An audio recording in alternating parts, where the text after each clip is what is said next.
Hello, and welcome to another episode of the podcast where we look to reassure you that football is fixable. All right. As usual, I'm joined with Cess, the cesspit. Hello, Cess. All right.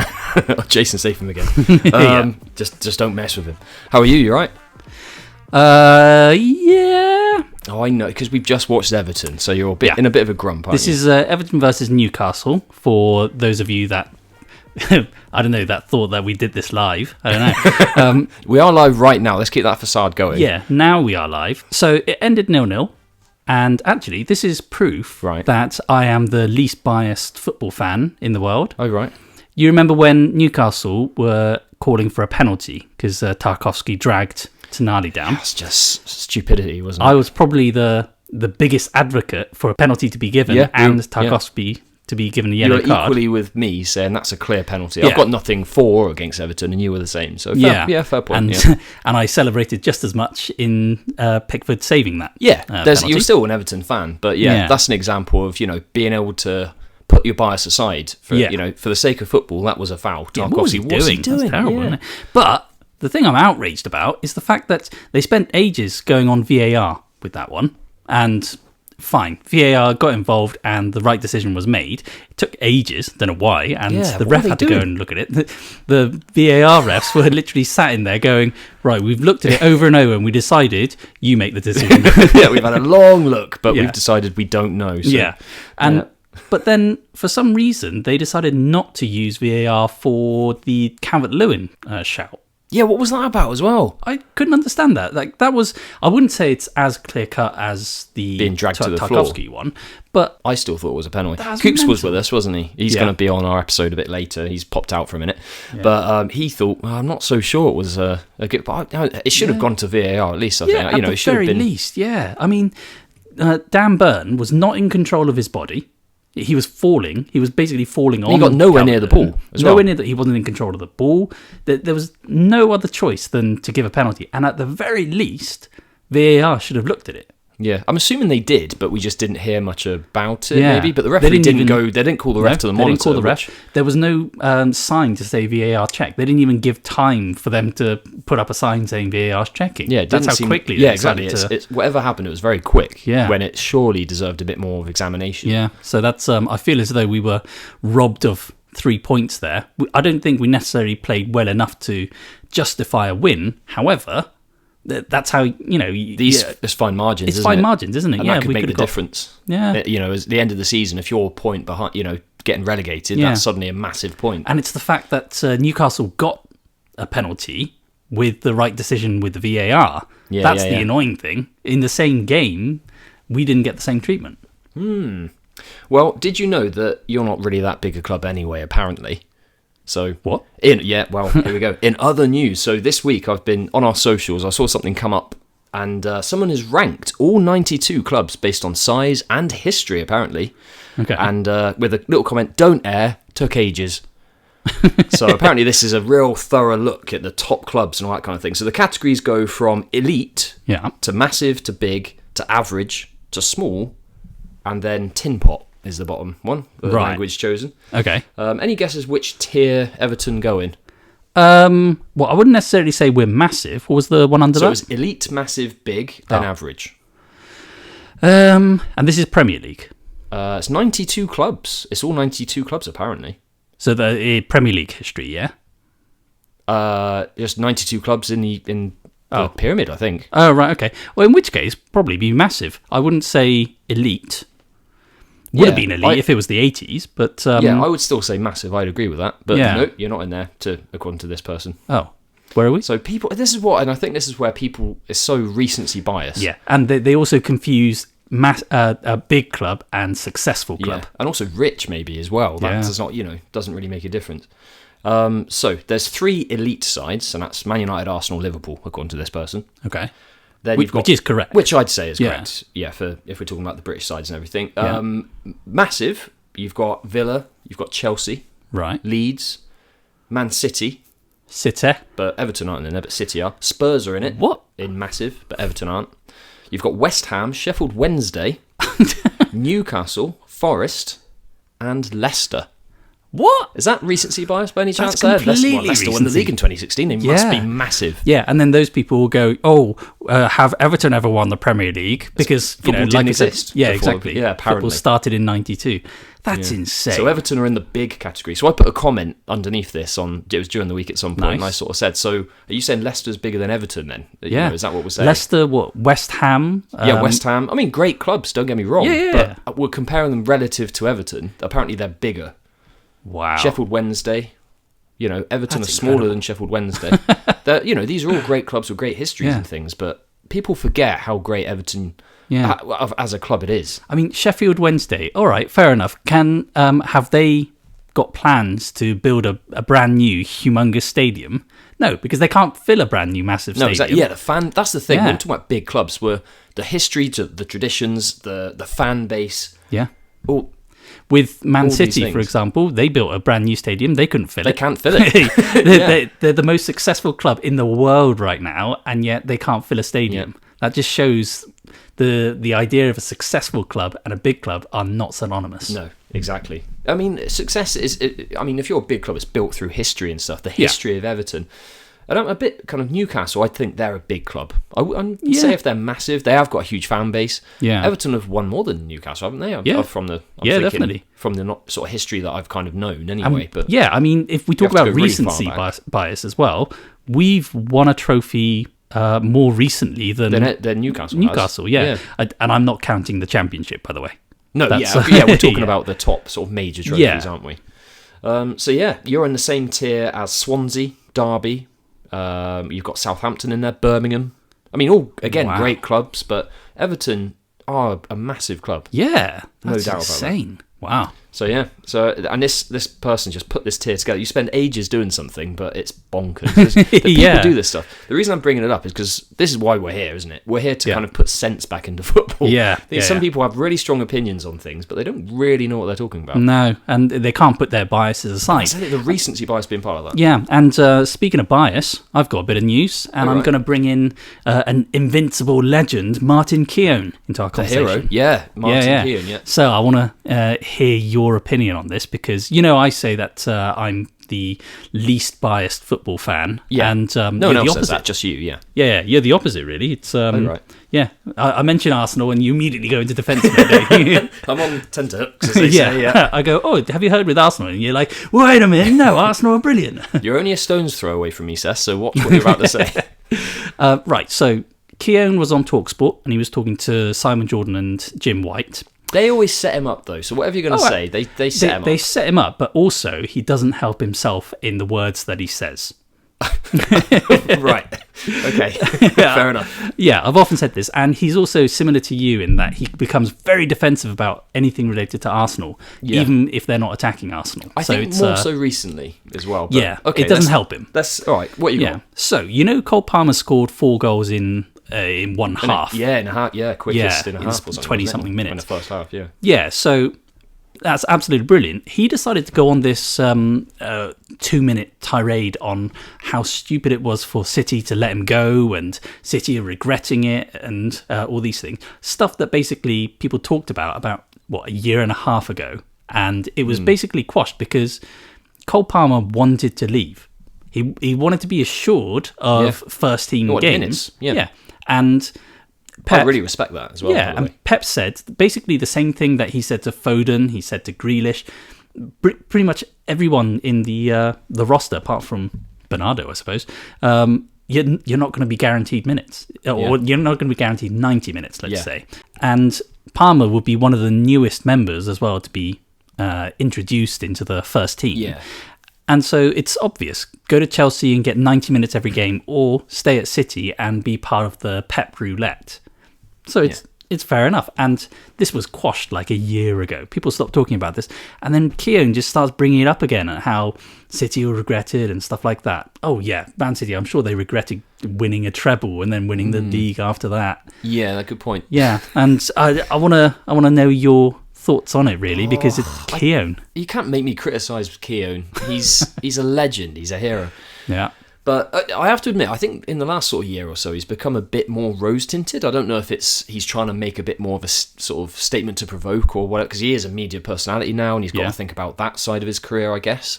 But he has become more biased towards Arsenal, I've noticed. He's always loved, the love hasn't changed, but he's more outspoken about, In this case, it's a bit of a silly point. It's about Cole Palmer and stuff. Yeah, I'm not going to defend that in a sense. I think he does actually analyse games quite well, and he gives you good insights. But yeah, it's not bad. I think it's partly the kind of environment of talk sport, I think, and the way they choose topics and things that almost like gear him up, I think, sometimes. Yeah, and it almost feels... I mean, he clearly hates Simon Jordan, because whenever he talks, he only talks to Jim White, and he always says, blah, blah, blah, Jim, blah, blah, blah, Jim, to emphasise the point that he's not talking to Simon Jordan. At him. Yeah. Yeah. But I do think that he really doesn't help himself at being... His analysis is fine. His opinions are what really grinds me. I'd agree with that. Yeah. Love him to bits, but yeah, I see what you mean. I used to really look forward to him because he used to be on the old BT Sport, it's now TNT and stuff, but he used to be on the Champions League a lot, and I used to really find his analysis really good. But I don't see him as often these days. He's on Match of the Day, he's okay sometimes. Yeah. But yeah, I wonder if some of that analysis is dropping a bit, and it's more about the opinions now to catch attention and stuff. And it's a shame in a way. I think it's more of a PR thing.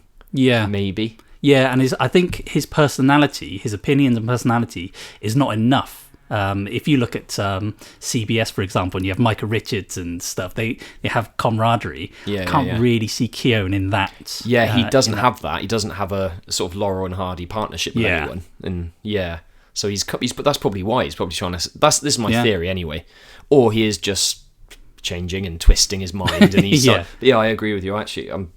I can't defend him too much there. There we go. James hates Keown. That's the headline. So I'm the least biased Arsenal fan.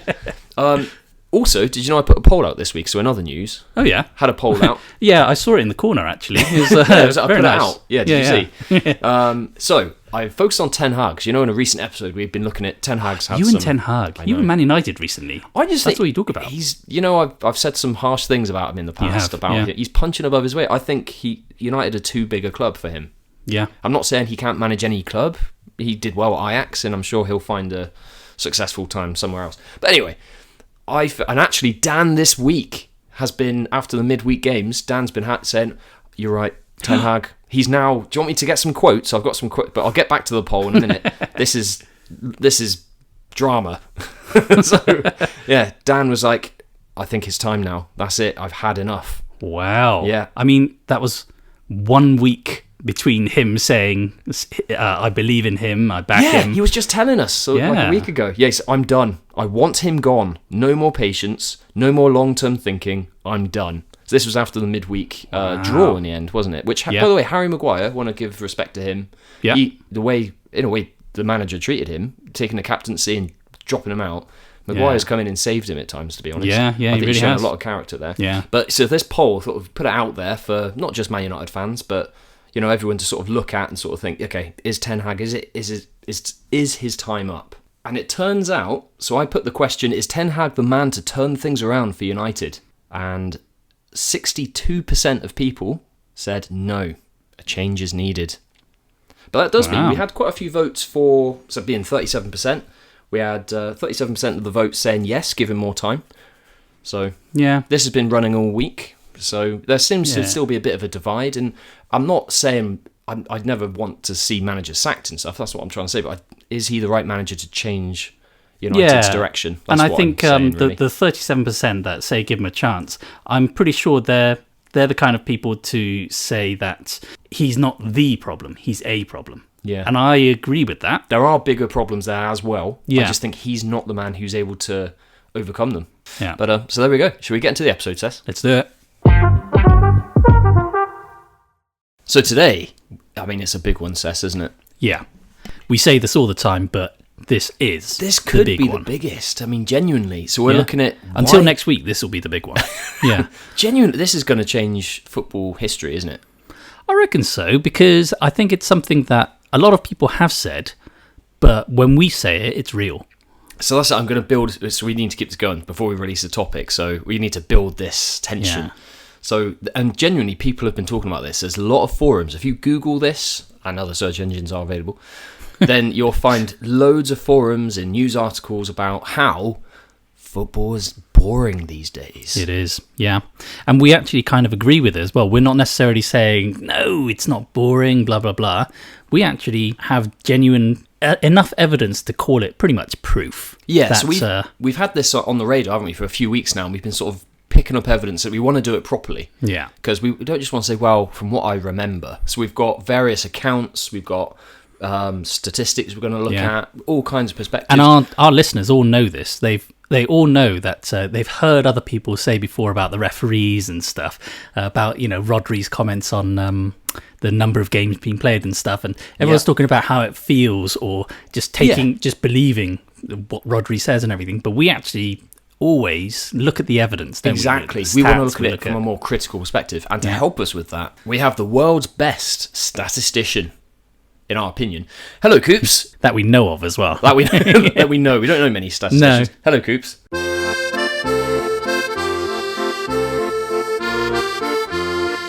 Yeah, I've kept all the other ones quiet. But hello. Hello. Good to have you with us. How are you? You well? Yes, I'm well. Excellent. You don't have to sound so scripted as though we've tied you up. Say this now. Yeah. So we brought Coops along for years. We've known Coops a long time, right? Yeah. Over many, many years, I've heard him say that, God, why are they passing up on the back like this? Why are they? Football's not. So I think he's got a lot to say on this. Would you agree, Coops? Can I get your initial thoughts, Coops? What do you think? So after all those years of you, like me, to be fair, we've had lots of conversations on how football's changed and it's different, or why are they passing up from the back like this? It shouldn't, and there's lots of different things that have come up over the years. What are your initial thoughts before we get into some specific areas on how football's changed? Well, there's a lot more of it, isn't there? There was a famous David Mitchell sketch, wasn't there, a number of years ago? Football, more football. Yeah. Watch the football. It's about to move. It never ends. It does feel a bit like that now. There's never really a month where it's not on anymore. Yeah. And I always think that if you have too much of a good thing, it just makes it dull and stale and a bit boring, doesn't it? Okay. So you want less football, is less what you're football. saying? Is less more? Is that what we're thinking? So less could be more. It's more valuable. You value it more because it's not on. With what Rodri said last week about the players being overplayed and etc., are you in agreement with him? Or is it just that there's more games being shown on TV? Well, mainly that. I don't really care about how many games he plays, to be honest with you. He earns enough money, he can play as much as he wants. Yeah. I care about what I find interesting, so how much is on the telly. And okay. How much, incidentally, how much do you watch on telly? I don't know, whenever I'm in the house and it's on. Oh, right. So, but you still want less? Yeah. Okay. No. So I probably misspoke when I said about how much you watch on the telly. It's more about how much there's just generally going on as well, isn't it? Because if it's going on all the time, like the news, it's also, I know what you mean, because like on YouTube or everywhere, it's all about football, and then analysis of football, and then programs all on football, and I know what you mean. It can take over. And on one of those, I was mentioning the forums and news articles and things that people have put out over recent years. There's on one article which is entitled "Football has become boring." There, I said it, and it goes into basically this exact topic of us kind of like how it compares. It feels different, but it brings up Marcelo Bielsa. You remember Bielsa from his time at Leeds? And there's a quote in there: "More people watch football, but it's becoming less attractive." Because what made this game the best game in the world is not prioritised anymore. And he goes on to sort of say that it's now artificial inflation of numbers in a sense. There's more people being brought to it. There's more ways you can watch football, but it's not because it's becoming better. It's because it's been publicised more and there's more games. And so you measure it statistically rather than through the kind of art and the beauty of it in a sense. Yeah. So when time passes and each time the players who deserve to be watched become less and the game produced is less enjoyable, this artificial increase in spectators will end. So it's quite a doomsday style sort of thought from Marcelo Bielsa. Yeah, but it's also his point of view because... Yeah, it's not necessarily fact. Yeah, it's not fact. I can kind of understand what he's saying, the beauty of it and everything, but it could also genuinely be more interesting. I mean, he's older than us, so his "in my day" is going to be even earlier than us. Yeah, you referenced this before, didn't you? Because we always compare to when our love for football began. So for us, that would be around the late 90s, early 2000s, maybe, that kind of era, when we really got old enough to understand it. Marcelo Bielsa would have been a generation 70s, before 80s, that. I don't know. Yeah, so it's going to have changed a lot from that, but I don't think you can necessarily say that it's definitive. No, absolutely. But there's different ways of measuring. So if we're looking at evidence, it's not just statistics. We've said this in last season's, in one episode last season, Fixing Statistics. The evidence should be compiled together. Yeah. Some of these articles... This is why we have many dozen fans who listen to us because of this. Yes. Because we collate the right evidence to actually prove what we're talking about instead of just going, oh, I feel like this. And, well, this is the thing. We want to explore it, but also we want to try and take our own. So we feel that it has changed. We want to explore that. Has it changed for the better, really, is what we want to look into. Yeah. And some of the things from this article, and there's many others as well, this person is saying, so this is from the article I was saying, is saying that Pep Guardiola is possibly one of the causes, because many believe that Man City manager Pep Guardiola is largely responsible for the direction football has gone in. He's a very influential manager. He's seen as one of the greatest in the world right now. And how he's influenced. If you think out since he's come to the everyone wants to play out from the back now, don't they? Yeah. In not just the Prem, even it's going down the leagues. I was watching a Championship game the other day, and how they're trying to pass out from the back. We had the League Cup games recently, and how they were trying to do this. Team came to Arsenal. And was trying to just pass out from the back against Arsenal, near the top of the Premier League. Yeah. And it's kind of like, it's a bit silly now. There's times when... Actually, that's one thing you've moaned about, Coops, isn't it? About passing out from the back. Are you a fan of it? Well, no, you criticise me for this, don't you? Yes. Me? all of you. But I think I'm all probably... of us in the studio. All of us in the studio. I think I'm slightly. I don't know what I am. What was I going to say? No. Oh yeah, that was it. Yeah, no. So basically, with this whole kind of passing out from the back thing, I don't mind passing out from the back as long as it's not every single time that you pass a ball from your box to the outfield players, because if you do that, then as has been kind of seen many times, especially if you're not necessarily always all that confident in doing this sort of thing, as soon as teams cotton on to this, they'll just end up becoming too predictable, really, isn't it? One key thing, linking to Pep maybe, for example, is the kind of focus on positional play. So a lot of the teams, especially the top teams, but also I'm seeing it in the League Cup from some of the Championship and League One sides, is positional play. Yeah. So the idea, so you break the pitch into basically loads of segments. There's 5 lanes of attack from the wings, the centre, and also the 2 half spaces. But also you're breaking the pitch into that far corner, into that segment. So every player's got a very specific role. We've spoken about this a lot off air as well, haven't we? Yeah.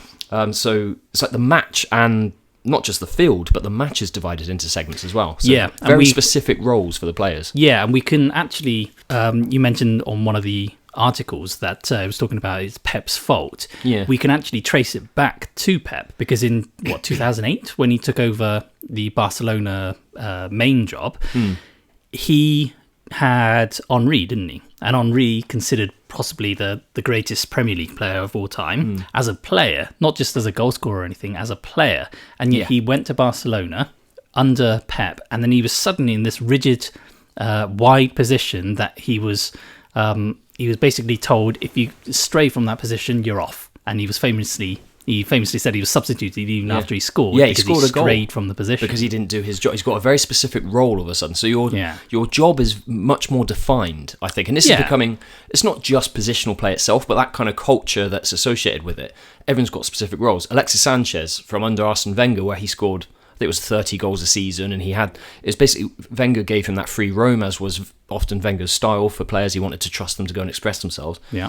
United signed him from Arsenal, and Alexis really struggled. Now, there might be other reasons as well, but Alexis was asked to do very specific jobs, and he had to track back a lot more, and it restricted his kind of creativity. As part of the kind of qualitative evidence I want to bring in, so I've got, there's been other articles I've seen as well, but this one is an interview with Cesc Fabregas, right? Mm-hmm. So he's now the manager of Como, isn't he, over in Italy? Yeah. But this was done following his career from Arsenal to Barcelona to Chelsea and so on. So he said, and there's some notable things in here, like, I played the best football of my career when the coach did not tell me what to do. When I've been free of movement, free of my imagination, to do what I felt I could do, could be more dangerous for teammates, that kind of thing. I had that freedom of expression, if you like. That's when I'm at my best, he says. Conte was telling me exactly where to go and what to do. I began to understand, and I think I began to play really good football in this environment. I enjoyed it, but it was not my favourite. It's true that once coaches tell me to be in a specific place with not a lot of movement and very static, I struggle a lot. And he goes on to sort of say how players nowadays I hear and see from different coaches that they don't trust much about the game anymore. They're very insecure because the job can go from, they can lose their job in no time, basically. They don't have much job security in management. So part of it is, I need these players to be as safe and secure as possible. And that's going back to Pep as well. It's about controlling the game to limit the kind of statistical chance of you conceding a goal. If you spend most of the game in the opposition half and you dominate play and you win the ball back and all that kind of thing within 10 seconds and all that kind of thing, you're less likely to lose the game. You're more likely to win it. Yeah. So it's kind of playing the chances. So it's now a more efficient game, but it's less creative. This also kind of links into what Michael Owen said, and he was kind of mocked last year about it when he said that nowadays anyone who's an athlete can be a footballer, whereas back in his day you needed to be a proper good footballer. And he was talking about Rivaldo and Zidane and whatnot, which a lot of people mocked him for that. But the thing is, he's kind of right in the sense that the system is in place now for almost every team. So most decent players can go into that system and that team would technically do well. And then you can put an even better player in there, but if he's not right for the system, then he won't work. Yeah. It's more, I don't know, the tactics now are so rigid that it almost dilutes the necessity for the great players and the individuality. Some of the players from the era that we grew up watching football and learning, that era like 20 years ago when we first started to, the players like Bergkamp, my favourite player, who helped me to fall in love with football, I think he'd struggle in modern football because how restrictive it is. He was allowed to float around the pitch and make things connect and join the dots and he was a playmaker. In fact, this would be a good thing. Coops, who's your favourite player of all time? Probably Marcel Desailly. Okay. Yeah, you really are a defender, aren't you? If anyone knows Coops, he's a defender. He is. Well, when you first saw him play football, you nicknamed him No Nonsense. Yeah. Everyone can get the impression of what his defending style was. Yeah, if anyone can remember the John Smith's advert, Avit is definitely the way you would picture Coops. But you're not scoring past him. That's it. Whatever happens, that ball's not going in this corner. He'll stop you. That's the thing. So James's favourite player is Bergkamp. Coops is Marcel Desailly, and mine is Ronaldo. Okay, no, to be fair, so if you were going to go for like a flary sort of player, I suppose actually, to be fair, I would go for Marc Zola. And you're right, it's the same kind of fantastic player. So all three of those players, I would say, because they weren't necessarily restricted tactically as players would be now, they could bring out their individual flair. And this is something, as well as the tactics, the individuality is kind of getting lost. And a lot of people say that nowadays, don't they? Less individual brilliance. Exactly, yeah. So you don't have the free-flowing play, the way that Bergkamp could float in that space, as opposed to being told to specifically mark a player or have to track back or all these things. Yeah. My favourite player, Brazilian Ronaldo, he wouldn't have been allowed to just walk into the halfway line and just take the entire defence on. He would have been told, no, you're staying up there, you are forcing the defensive line back, etc. Statistically, you're likely to lose the ball, even though he was a phenomenon, as you might say. A phenomenon. Exactly. Yeah. Zola is also someone who, imagine if you held back Zola's creativity. That would be incredible, really wouldn't it? Left. No, there wouldn't be much left. He's there for his heading ability, otherwise, I suppose. Yeah. But on this, then, I want to bring in a little bit more of what Cesc Fabregas was saying, because he's saying exactly this. He said he saw a video the other day of Pep Guardiola. This was a couple of years ago now, but why he doesn't give freedom to players. And he says when you give too much freedom to players, it becomes chaos and you can lose. That's why he needs to be tactically strong and in control. Special talent is dying because of this. From a very young age, boys are being told what to do, and they are teaching plans for the game. Before there were just positions and you could move more. If I'm 6 and going forward, the number 8 will be smart enough to cover for me. That was what it used to be. These things are being lost because coaches prefer this proper strategy of control instead of players using their own intuition. Yeah. And this is from a creative player. Yeah, and I said this to you recently. Imagine if we got into football now. As you know, if we were kids now, and then we got into Sunday league football or six-a-side league and stuff like that, and then suddenly we're told, right, what kind of a position player are you? Oh, I'm midfield. Right, this is the place you're going to stand. You're going to learn this job very specifically. Yeah, imagine that. That would be. I mean, I'm not going to say it's going to be terrible because that's you wouldn't what know any people different. Know. Yeah, but what we remember is we could do. What we wanted. We, on the playground, for example, we played for fun. Now it doesn't seem it's playing for fun. It's playing for a business, playing to get the best results. Yeah, absolutely right. So that's one of the issues we have, why football is now potentially more boring. Mm-hmm. We're going to get to the fixes later, but there's other things we want to bring in as well. Football's a different game. I mentioned on a previous episode about how old football is gone now. This is a new era. It's a new generation of football. It's like a sequel to what the game was. So we've got so many different rules, the pitches, the way VAR is coming in now, the technology, it's so different. The way the players behave even. Analysis as well. We talked about analysis before, and nowadays it's much more methodical and scientific in a sense, instead of, Hansen and Mark Lawrenson. It's about what they felt more than or what scientifically. And a lot of players are assessed, their performance is assessed on numbers and stats. They have to wear those bras, don't they? I don't know what it's called. It's like a vest, Seth. Oh yeah, that's exactly what I mean. Like a vesty bra. Yeah, I'm not keen on those either. You want them to take it off. Yeah. So I'm going to list out a few things that I've jotted down about what I think's changed in football that I'm not so happy with. We've had episodes on VAR and so on, so that's one of them. You know I'm not a huge fan of VAR, right? Mm-hmm. So we've also got too many too soft fouls being given now. You can't, and so the players are taught. I've literally heard, I won't mention the team, but Arsenal probably. It actually wasn't. But Dark Arts FC, they're called nowadays, Dark aren't Arts they? FC. I wouldn't be surprised if they do. I wouldn't be surprised if all professional clubs do this now, but it was a club in the Championship. Let's not bring all clubs down to Arsenal's level. I know what you're doing there. That they had training sessions on how to buy a free kick, basically, how to dive and how to earn a free kick, shall I say. Yeah. And I think, Maddison and Grealish, they get booed around all the country in stadiums. You ever seen it on TV? Keep an eye out, everyone who's listening to this. Whenever you watch them on TV, the fans boo them. Yeah. And I think part of that could be because of the way that they try. They're so good at buying free kicks, if you like. Yeah, because have you noticed, I think it's Grealish and Sterling usually get the most fouls committed. And it's almost like they wear it as a badge, and I don't really understand, because it doesn't actually really help a lot of the times to win a free kick, because all you're doing is you're stopping the play, and then momentum. the other team gets to go into their defensive position, so you haven't really gained much, and most of the time it's a dive anyway.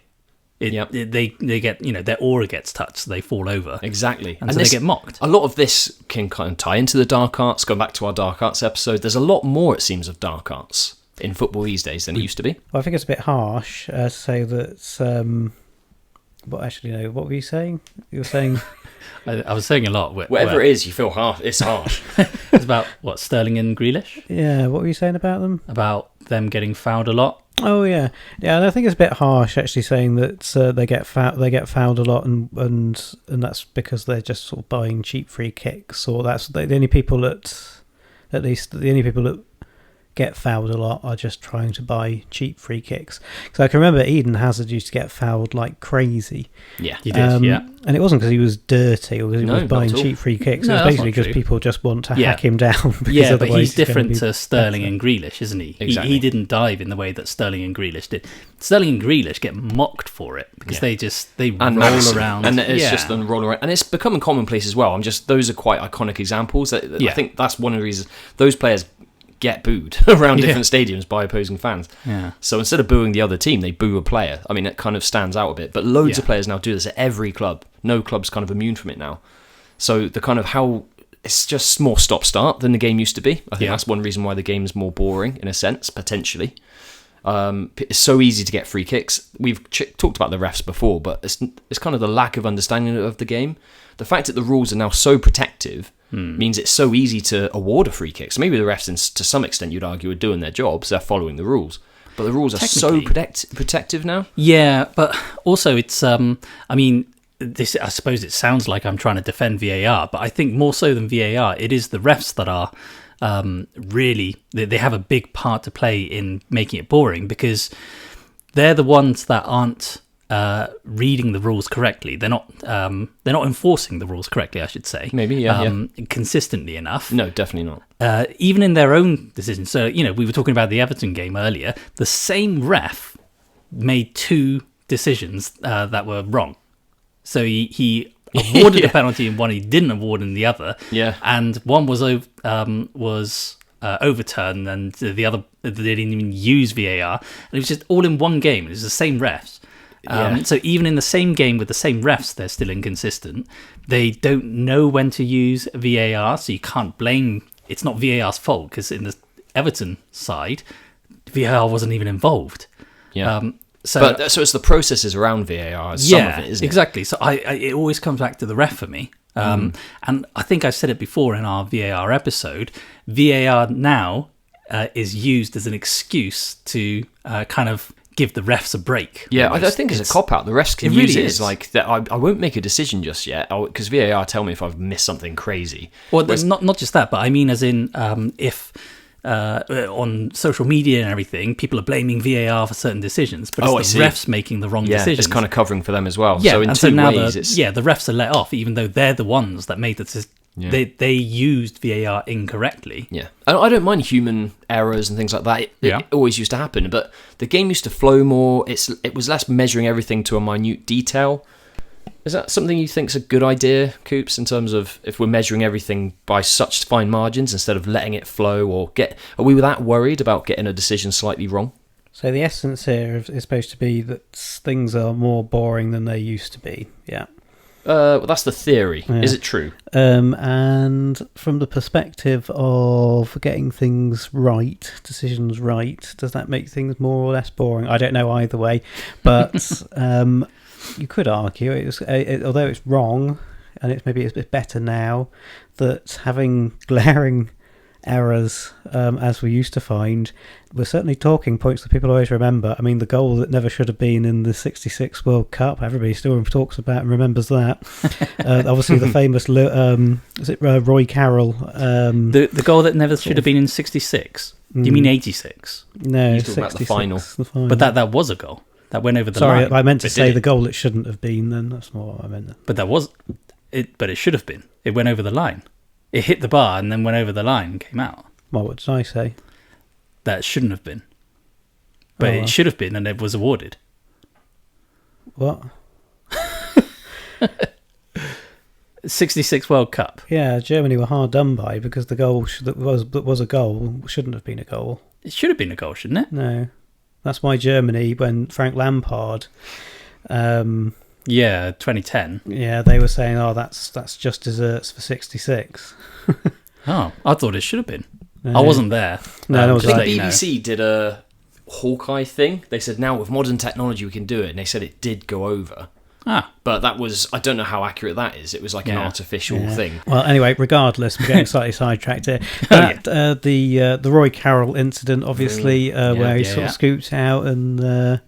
United Tottenham, wasn't it? Yeah, and all of these little things, they were kind of talking points, do you remember? And that was, although it's wrong and a travesty, it's also kind of quite exciting, I suppose. I think it's part of the entertainment of football. You're furious if it goes against you, but also I think we remember those because they're very iconic moments. I don't think mistakes like that would happen every game. From when maybe I'm forgetting, but from back at the time, I don't remember regular mistakes to that crazy level. I remember I used to enjoy football, whereas now I don't enjoy it as much. Arsenal are fighting at the top of the league, but so maybe the fine margins are things that then are things that people get more upset about these days as well. Then maybe they did used to happen. It's just that nobody used to care.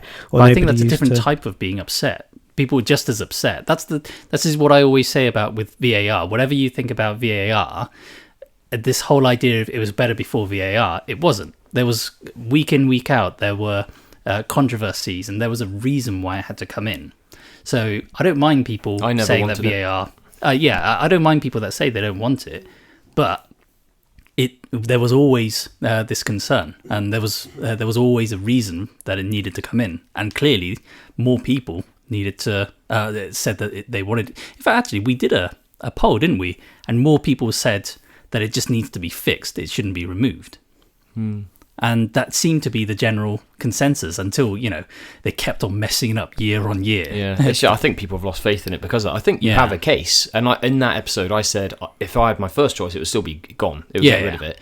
But if it's going to stay, it needs to change. And that's what I think a lot of the people were agreeing with as well. And I was kind of coming at it in an opposite way. I was saying that I think it should stay. However, it needs to change if it's to stay. But we both ended up at the same destination. Yeah, exactly. And this is the thing. So it's changed the way football flows. It's changed the game, and so it's not just VAR. There's so many. All these reasons have affected how we see football these days. Maybe young people who are the age we were when we started to love and understand football, they don't know anything different, so they might not see it in the same way. Yeah. But and for them, maybe the controversies are things that VAR has brought up. Like it was VAR that brought up the controversy. You remember Liverpool Tottenham, and I think it was Diaz that scored. Last season, wasn't it? It was last season. Yeah. They disallowed it for offside, even though it wasn't. And the ref, I think the ref said it wasn't offside. Yeah, the VAR said originally it was offside, and the ref said, "Okay, play on." And then the ref played on and said, "Hang on a minute, there's a mistake." No, it was on. But then the ref felt it was too late to go back and change it. That was it. Because he let the game play on. And that kind of controversy, it wouldn't have been there if it wasn't for VAR. So maybe that's the kind of thing that newer generations will remember as our Roy Carroll or the iconic 66. crazy moments and things. The controversies, Another area where the kind of boring side. So there's one more. So there was a thing, it was on Match of the Day a few weeks ago when, is it Duran for Villa? Mm-hmm. Scored a blinder at Villa Park. And it kind of, if you look up this on the search engines, we don't see so many cracking goals from outside the box anymore. It's another reason why football's becoming boring. Again, you might link it to the creativity side, that using your initiative, but how often do we see cracking goals from outside the box? I'm telling you, it's a lot less than it was 20 years ago. Yeah. The attempts, it's basically the managers that tell them, don't they, that you shouldn't shoot outside the box because the statistical likelihood is a lot lower. Yeah. This is why, if you look at Messi's goal in the latest season in the MLS. I know the MLS is a lot lower standard and, Messi's playing in a Mickey Mouse league, all that stuff. But Messi's goals this season, it's incredible. The vast majority are from outside the box and their curlers are brilliant.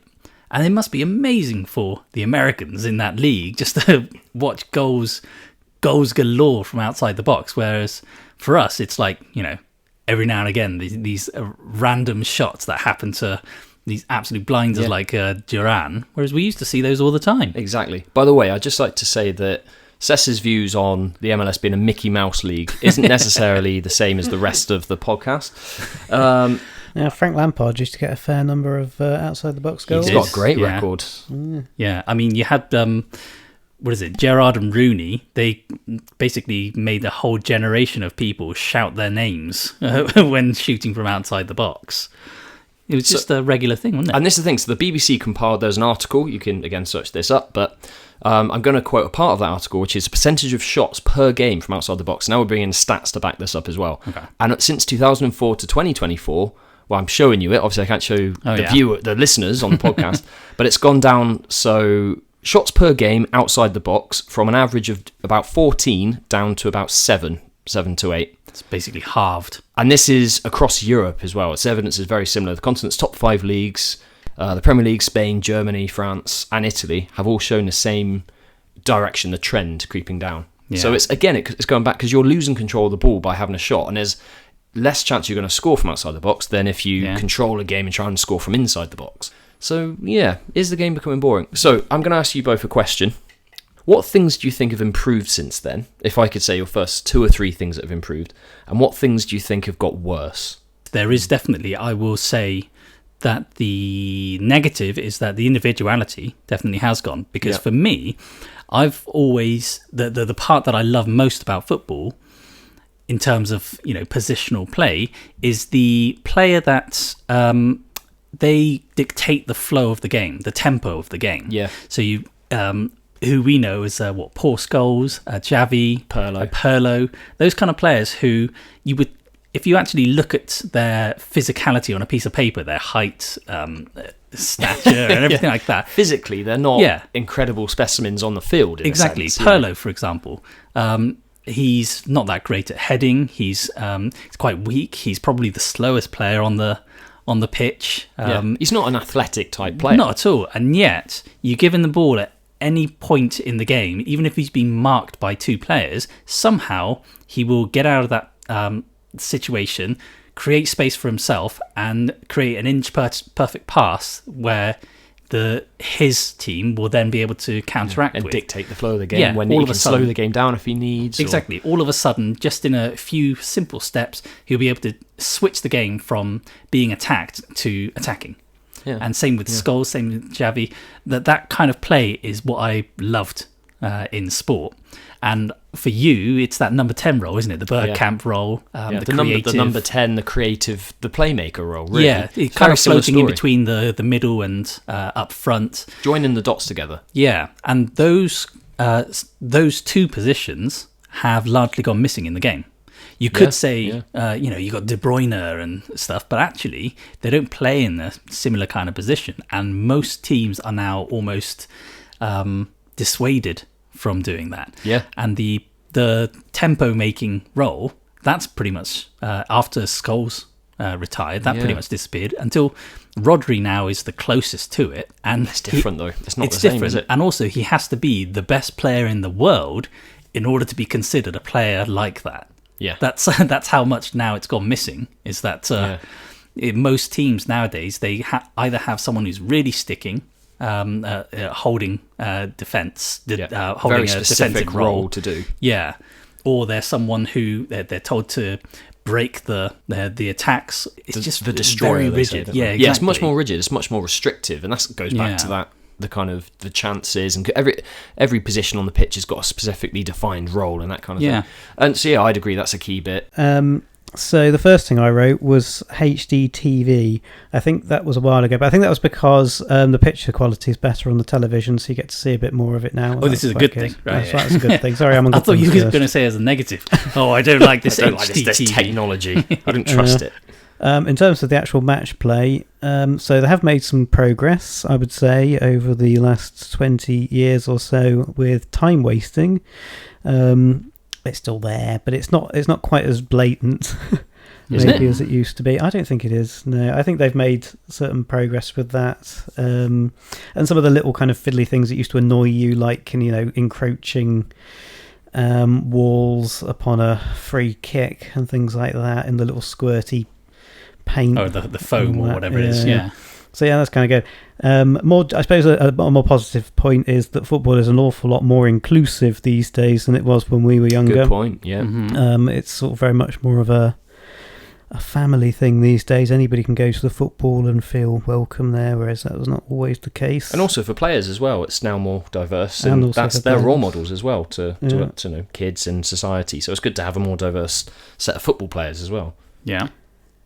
On the bad 3, I've said it's first and foremost now too precise. I don't like that. I've already banged on about this before with all the silly lines, and it's a game. You don't need to be too scientific about it. I love that. That's so well put. So obvious it seems. It's also more predictable. So I've sort of mentioned this to you before. Oh, the same team's winning. But it's not just also the same team, because the same teams used to win in the old days. It's just been Man United instead. But it's more the fact that nowadays teams are winning by like 90 odd points. It basically means that if ever you play as a team that's not Man City or Chelsea or Arsenal against one of those people, you know that basically you're probably not going to win. You might scrape a draw if you're lucky. Whereas I'm sure there used to be a lot more upsets in days gone by. I think so. Teams won by less. Teams won championships by much less point margins. That's the thing. The difference between the top place in their points and the bottom place is far bigger now, isn't it? It used to be that the United 99 team won, I think it was 79 points. It was around there, yeah. And I think Arsenal were on 70. They were 1 point behind, and it was so competitive. Yeah, whereas now it's not unusual to see the top 2 teams go into the 90s nowadays. So it's I know what you mean there. And I think that's partly because just to jump in there, but teams. I was going to mention on one of my points, one of the negatives about the dark arts coming into it, but also the approach to the game. The things like I blame Mourinho. Sorry, Coops. But when Jose Mourinho came to Chelsea, I'm sure he won't take it. But Mourinho kind of popularised it. Kind of how you block Arsenal getting. I'd mentioned this on a previous episode. We're getting labelled as the dark arts team and that kind of thing. Quite rightly, because we're blocking keepers. And you see Trossard, Rice, just getting red cards endlessly. So Mourinho was doing this in his early days at Chelsea. That brilliant Chelsea side that had such a great defence. They were doing those kind of tactics. They were blocking keepers and or slowing the game down and that kind of thing. The idea of parking the bus and how, so again, it's working on the statistically, you might be able to get something from the game if you sit really deep and you fight for a point kind of thing, rather than opening up and being more exposed. So I think that, again, you're kind of playing, managers are thinking, I need to make sure I'm keeping this game tight, and there's a chance we could draw or win it that way. Whereas, that's going back to what you guys were both saying there. It's you're not going to get as many upsets, possibly because of it, because you're sitting deeper, you're inviting pressure on. The game's less entertaining that way as well. So it's Arsenal today, actually, watching the game, Arsenal-Southampton, the game was almost entirely outside Southampton's box, just surrounding the box. They could hardly get out. They gave a really good game in the end, but it's so kind of just, that's not what football is. It should be end-to-end. It should be open. It should be, it used to be more open anyway. Yeah. Anyway, sorry, Coops. My third point is that there's also too much money. It's too commercialised these days. I mean, I agree. It always used to be. There's always been money in football, obviously, but never quite the extent it is now. Yeah. So utterly relentlessly commercialised. Where, I've kind of said this before as well. There's like new home shirts every year. I mean, what's all that about? It's the same. It's the same shirt. It's just slightly rebadged, and you're spending £80 on it, or even more than that. And it's just it's probably £80 for the shorts nowadays. It's ridiculous. Yes, and this is the other reason why there's more and more games now, is to make the money back. We've talked about it on previous episodes as well, haven't we? We've already addressed a lot of these issues, but overall, this is why we believe football is potentially becoming more boring. Yeah. So we need to get onto some fixes, Sess. Let's do it. So in terms of fixing then, well, we've brought Coops along, so I think let's get his ideas first. What would you do to the game, Coops? You could maybe make it less boring. Nice, thank you very much. By maybe, this is very blue sky, maybe by making it slightly more like American sports, where you that was going to be my fix. have like a draft, effectively, and then it kind of equalises some of the... Can we redo this so I take it back? Yeah, I that was actually going to be mine. You seriously were going to do the same? Yeah, I was going to bring in the American style, because I was going to say that one thing Americans do well is not necessarily understand the sport itself just on its own, but how to make it interesting. Yeah, right. No, they are good at doing that. But generally speaking, it's always quite a mix. And again, there's always not in every team, but I'm sure that quite a number of teams will go into that or the supporters of those teams will go into that with like some genuine belief they might get to the Super Bowl. Yeah. And, that's again, so the Americans have got that right, really. Whereas, again, in the Premier League, unless you're one of 6 teams, you've got no chance of getting anywhere. So, just in there for the slog, really, aren't you? On that point, though, I think, so I wouldn't go about it the same way, but I think you're addressing the right kind of principle, the area of it, levelling the playing field, excuse the pun. But we've talked about it when fixing money in football. I think that was a season 1 episode we had, in terms of levelling. So they're looking at the moment, I think, the Premier League adopting a kind of pay cap, if you like, for all the teams. So it's a similar pay cap, and it's going to be, the ceiling is based on the lowest earning club, the lowest spending club. So that should hopefully bring it a bit closer together. So it gets rid of that rich-poor divide. It is more predictable now, where we have the top 6. It used to be the top 2, top 4, then top 6. And it's like those teams are, for so many years, almost every year, the same top 6. And that's not what sport should be. So I'm an Arsenal fan saying that, it should be more even. And usually the only way that that kind of list changes is if that team suddenly has to sell all their players because they're really run badly, like Everton going down, Portsmouth, these big teams that basically were run down as a business, so get destroyed as a club.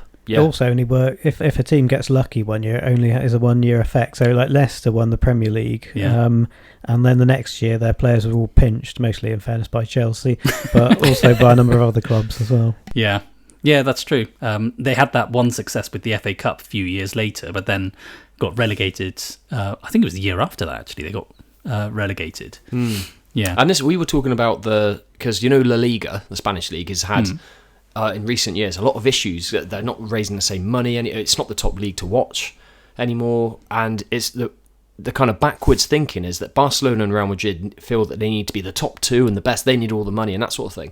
But that's at the detriment to the rest of the league. So actually, you'll get more viewers and you'll attract more attention to your league the more competitive it is. Just to have a top two. Remember us talking about that topic? Yeah. The Premier League is gradually moving in that direction. The richest clubs are getting richer. So we need to level that playing field. So that's definitely one fix that I think could help improve football. Yeah. Another thing is the style of play. We need to find a fix for that. That's actually something that's quite difficult to change because teams will always go for something that is the most successful. So what is the best way to keep possession? What's the best way to... what's the least likely way to lose possession? And so it's always going to end up being the more safe system, try to play out from the back because then you maintain possession and so on and so forth. I think that's something that cricket, for example, started doing a system.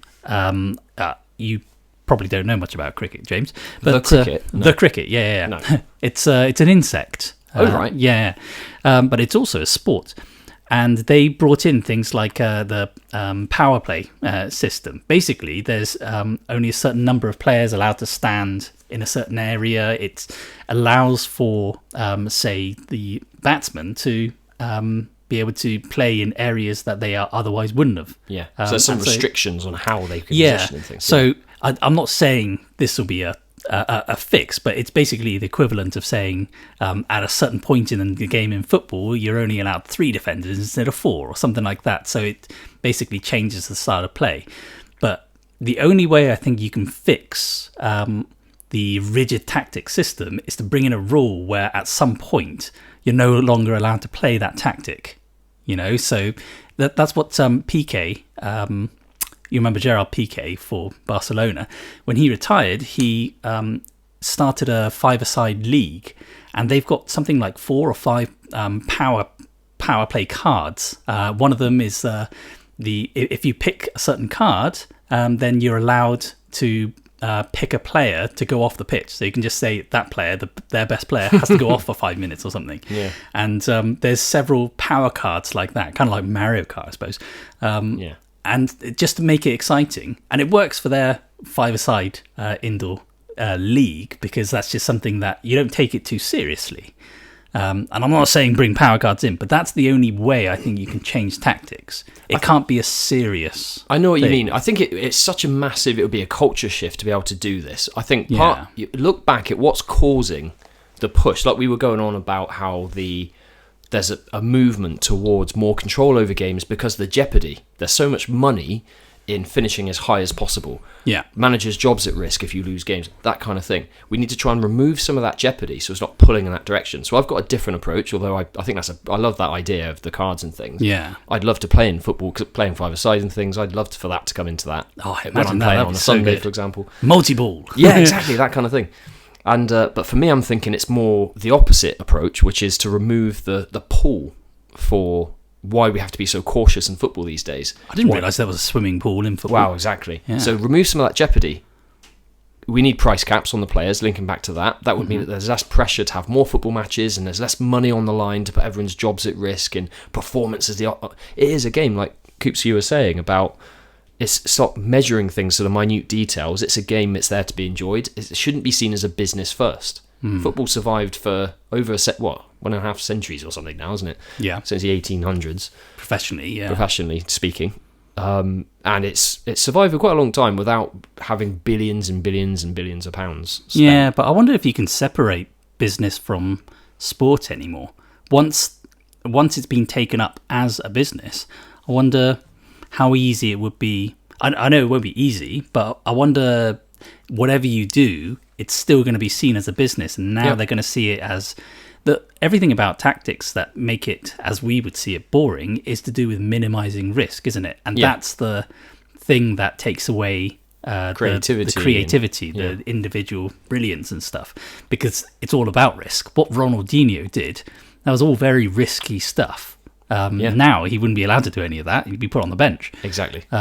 So I feel as though you probably wouldn't be able to separate business from sport enough nowadays. I just think we need to. You can put rules in place, so price caps. That's something, and that can put less pressure on the need for money and more games. Yeah. So then we won't need to have so many games of football. We can still have plenty. We had plenty when we were growing up, and I didn't complain.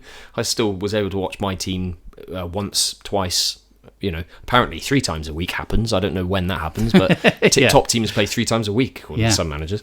And I saw plenty of my team, and I loved watching it and that kind of thing. And sometimes less is more. I enjoyed those games. They're on every day or every other day. It kind of like, if that goes on for too long, you end up getting bored of it. So and that's what Coops was saying. Exactly. There's so many games now. So I think reducing the need for so many games by putting a price cap so there's less need for the money side of it, that will suddenly take some of the jeopardy away, and we might start seeing a shift backwards into the direction of more freedom and less worry about the risk, and it's more about go and score rather than worry about conceding. You know what I mean? So that would be my approach. I wanted to bring in something that you love, and actually it's something that you recently kind of agreed with. Right. I want to bring in the R word. Rugby. The rugby. The rugby.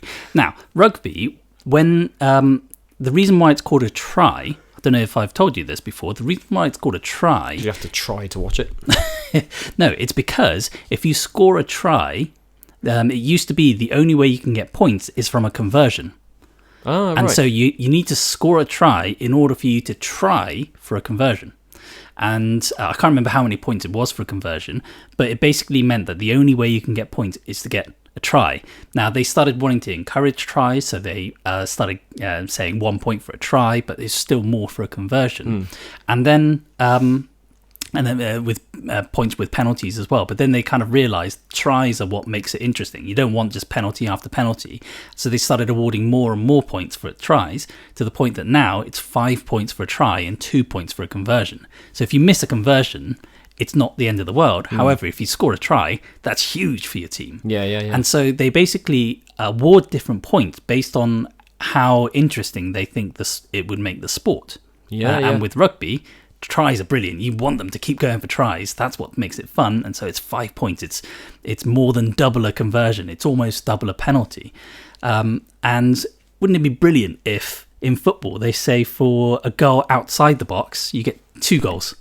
Yeah. You've used a rugby analogy there, but isn't the basketball analogy better in that respect? 2 points inside and 3 points out. Yeah, that's exactly the kind of thing that I'm saying, isn't it? That if you score outside the box, that's exactly the same analogy. As we were going through this episode, I've been thinking about the whole encouraging more goals thing. So I think it maybe would be quite interesting for maybe the League Cup, to give the League Cup something different, so it's different to the FA Cup. And that's if you score more than 3 goals or something like that, you get an extra, almost like the Champions League or something, where you get what it used to be, when you get it's more than 3 goals or something like that, or some sort of incentive where the goals you score. That's the same in rugby. You've got winning and losing bonus points. Yeah. So if you get a certain number of tries, you get bonus points. If you lose, if you're still within 7 points of the winning team, you get a losing bonus point, so that it encourages you, even if you lose a game, to keep going. Yeah. There's. I don't think it should be out of this realm to think that you could award more goals than just the goal that is scored. It's not. I mean, it is quite radical, but it's not. It's not beyond belief, though, is it? No, I don't think so. I think that you could. I think especially for certain tournaments, especially whether that's adopted in the mainstream everyday league, but the Champions League would be really good that way. There's a few final fixes I want to throw out there, which won't need much explanation. The Champions League should just be for champions, even if that's to the detriment of my club. That would bring more prestige to it, and I'd look forward to watching those games more, especially if you qualify to be in it. Yeah. So what it used to be. I'd punish dark arts, so I'd have a ranking system, which we can go more into in a future episode, but a ranking system where teams are given yellow cards for where they're judged by a panel, of former players, refs, and so on about the whole. If you're doing things that are anti-football, if it's kind of what we deem the dark arts, the diving and stuff like that. Yeah, a very Arsenal way of playing. Yeah. So, no. So, the orange card, I'm having that in there. Yeah. And I'm getting rid of VAR. I think we can end it there. Do we all... Oh, yeah. No further questions. John wouldn't forgive me if I didn't mention that. No, that's true, yeah. Although, like he said, there's very little interest in football anyway. He said football is a boring game. There's only a couple of bits that's exciting. I can't remember his exact words. Say that, John? Any final words on that, Coops? Have we fixed football for the better now? Yeah, probably. Although the other way you can do it is the diving way. So encourage diving. No, so you were saying about with the more points for more goals outside the box, you get 3 points. Alternatively, you have the more elaborate your goals or the more elaborate your celebrations. You can have a group of like Shirley Ballas and what's his name, Len Goodman on the side with cards or little sticks. Oh wow, little paddles. Yeah. And if it was a particularly good celebration, 10. Why did we invite him into this episode? You're meant to be a specialist. Well, on that, have we seen who's top of the fantasy league at the moment, Sess? Is it? Oh, it's that English guy Sam again, isn't it? Yeah. I thought I'd let you shout that one out. Yeah. Yeah. No, he is doing very well. It's like annoyingly well, you know. And he's one of those guys who he really doesn't shut up about it. He's always talking about it, and yeah. I'm sure that's not true. I'm sure he's very modest. No, I'm sure, you know, he's a nice guy to someone, but... Oh, okay. Yeah. Well, he's keeping our expert John at bay at the moment. Yeah, that's true. And it's probably good to note that last week, James, our co-host and... Lead host, co-host, you'll be on the passenger seat of our car, Football is Fixable car. Right. So, last week, James decided to go and get almost half the points of the second worst player in our league. Yeah. What was going on there? Well, basically, I sort of feel, you know, because we've got so many people in our league now, I don't want them to... If we just make them look bad. I wanted to kind of take up one of the lower spots to kind of give everyone else a chance. Nice. Oh, that's actually a very good... I thought I'd go middling, because I thought that would be a good idea just to stay in the middle of the pack. But you decided to go, like, sit back. I think that's the difference between you and me. I'm just that much more, you know, allowing of other people. So, if you want to join our league, you can join with the code 8B8E1L. I think, should we draw it to a close there then, Sis? So, yeah. Thanks for joining us, Coops. Are you satisfied with the episode today? Yes, I think so. Excellent. Thanks for joining us. It's been a joy. And on that note, please do like, and it really means a lot if you follow. So please do that on Spotify. And we'll see you next time. It's goodbye from me. It's goodbye from me. Goodbye.